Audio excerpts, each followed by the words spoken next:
day with short courses. I skipped the short courses and went to the San Francisco Ballet instead, recreation. But today I went to the seminars, and I was probably one of the few older people who went to all the seminars, and they were absolutely wonderful. This is one of the best sets of seminar talks I've attended over the years, except I used to give seminars myself. So what's the latest seminars about? Okay, well, today it started off with a report on markets, and it gave projections of the next 10 to 20 years of markets in display and display-related technology. So what's the future of the display in the next 10, 20 years? Well, one of the more interesting things was because of recent developments, liquid crystals are going to dominate probably for the next 25 years. But you've been dominating already the last 50 years, right? And everyone expected them to go away. Yeah. And 5 years ago, I told people that LCDs would have larger markets than OLEDs in 5 to 10 years. And that is happening. And the projection of the market people this morning was that OLEDs would gain about 1/3 the market share of LCDs over the next 20 years or so. And so the total display market is roughly $170 million a year. And for the next 25 years, LCDs will continue to have roughly 2/3 of the market. So did you believe that the stuff he was working on 50 years ago was going to be all over the place? Not really. In fact, when he was in graduate school, he didn't work on liquid crystals. I had never heard of a liquid crystal until I graduated. Was it He your got a idea that job. you should get into that? Oh yes, it was my idea. I like liquids and I like crystals, especially diamond crystals. Yeah. Anyway, But I mean, it's huge, right? So what's your thought right now in terms of was it the right thing to do? Oh yes. In fact, Fred has, I think, original patents in liquid crystal technology from Bell Labs. yeah, Which is a so, major research lab. so I was told I was throwing away a major research career by going to Japan for a year and working over there. And it turns out to be one of the best things I ever did. In 1971, I invented the VAN LCD, vertically aligned pneumatic LCD, at Bell Laboratories. And I presented it at a technical conference in Ann Arbor, Michigan, and filed the patent roughly the week before. And that device, that liquid crystal mode, is now in over 50% of the world's LCD TVs. So when you look here, every single room has one of your TVs, right? How does it feel to think that this stuff is everywhere? Well, I don't know. Fred's so famous that I feel really inferior being an English as a second language teacher. Well, these are my children. I'm very pleased to see my children doing so well. The other one that has done really well, actually there are two others I'll mention. In 1973, I left Bell Labs because I didn't think they would ever make a product using anything I'd ever did. And I went to a company that I thought would make a product, and that was Hewlett Packard. And it took them, they had promised they would introduce a product in 6 months. And I demonstrated the technology to Bill Hewlett and Dave Packard, the founders of HP, in May 1974. And in roughly 1971, they introduced a line of calculators a scientific and a business calculator, the HP11 and the HP12, 71 or 81? 81. 81. So it took them 7 years. Yeah, it was supposed to take 6 years instead of 6 months. That's right. California time. So these things take a long time.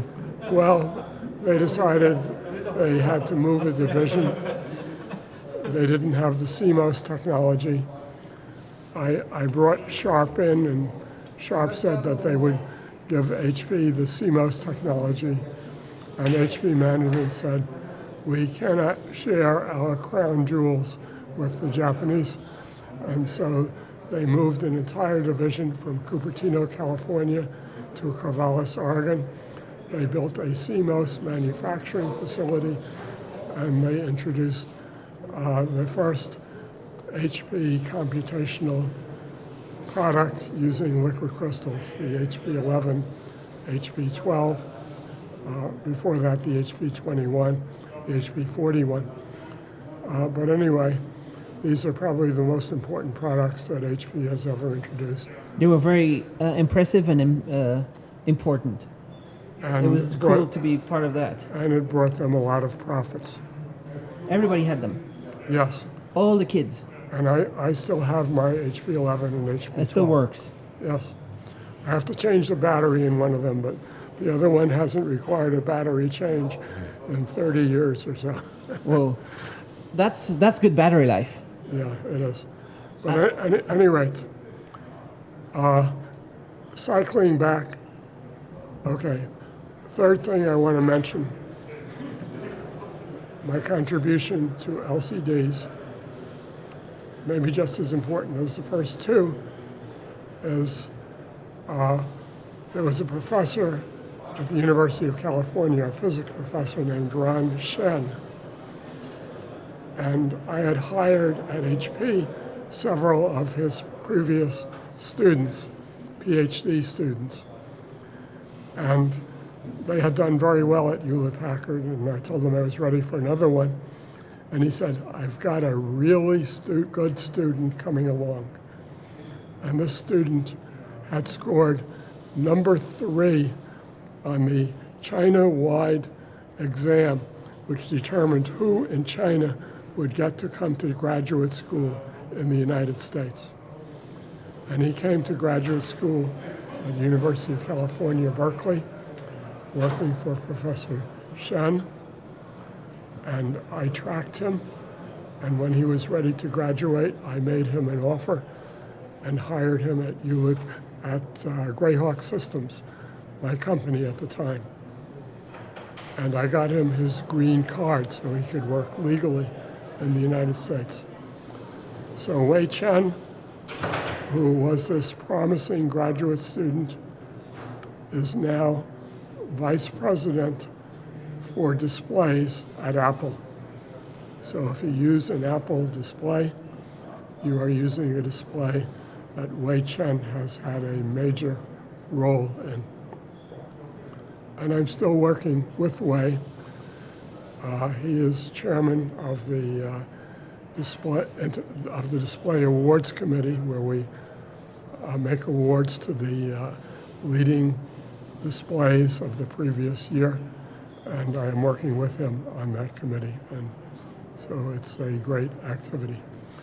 So cycling to the present, today's seminars said liquid crystals are maybe 90% of the display business today, and they will continue to be over 70% of the display business for the next 20 or 25 years.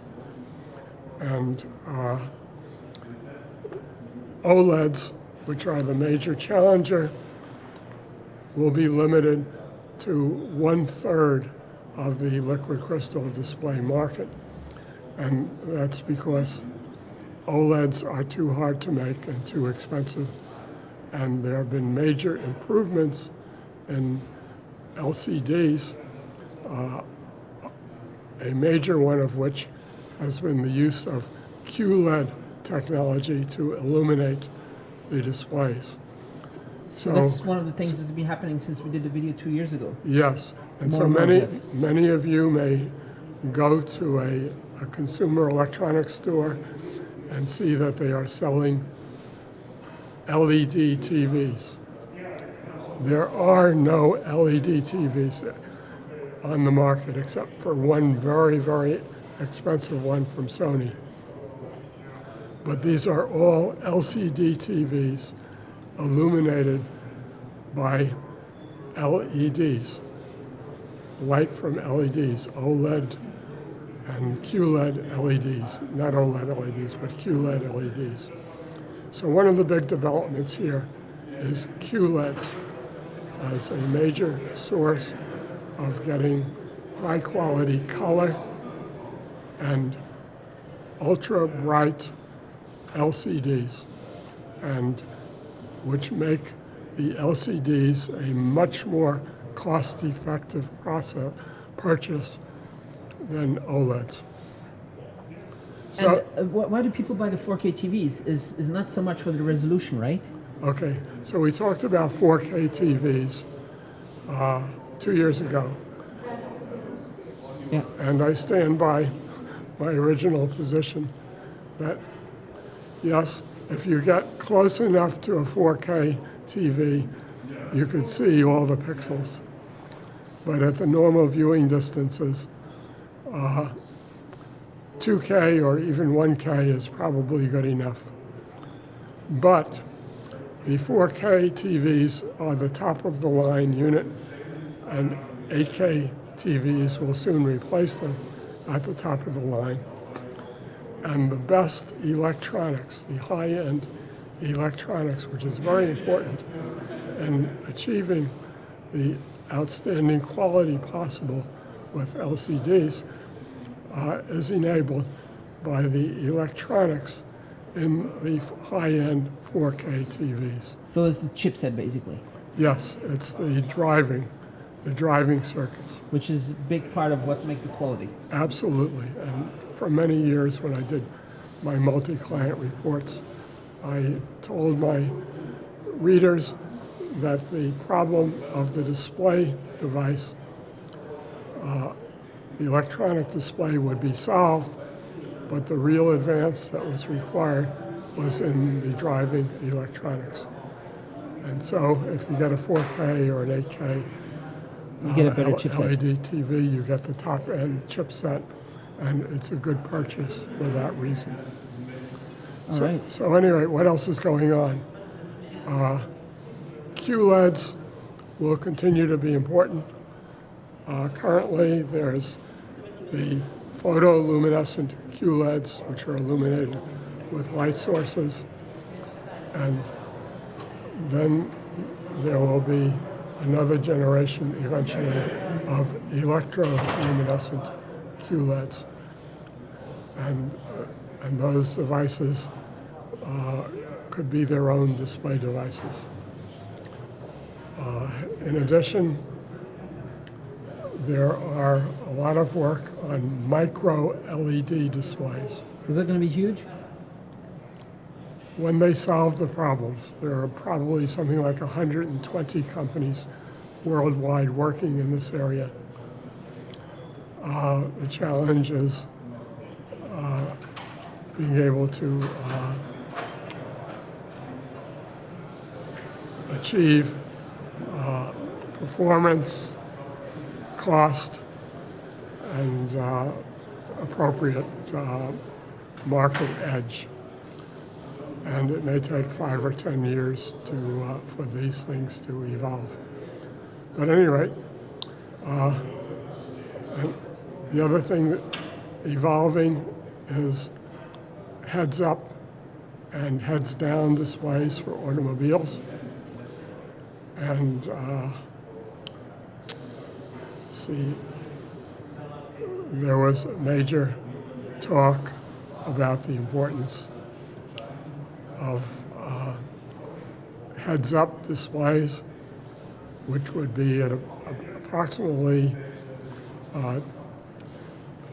at the front of your car. Do you have one of these?